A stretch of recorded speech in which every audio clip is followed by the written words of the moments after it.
será de parte de la unidad educativa Teodoro Gómez de la Torre. Y en este momento recibimos a la unidad educativa Sánchez y Cifuentes.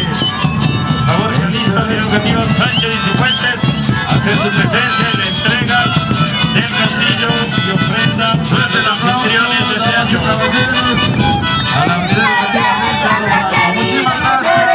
Sánchez y Cifuentes, recibimos un fuerte aplauso. Señoras y señores, Sánchez y Cifuentes aquí presente. Bienvenido. Energía haciendo el partido.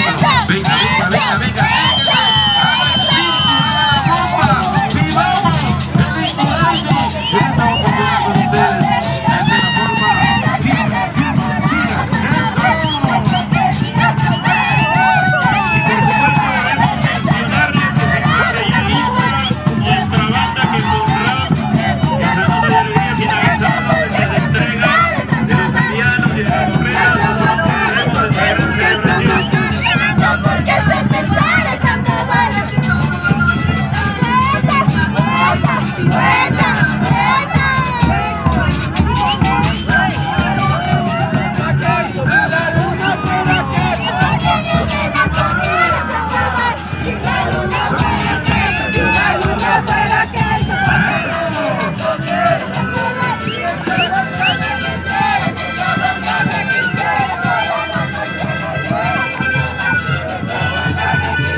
¡Vamos!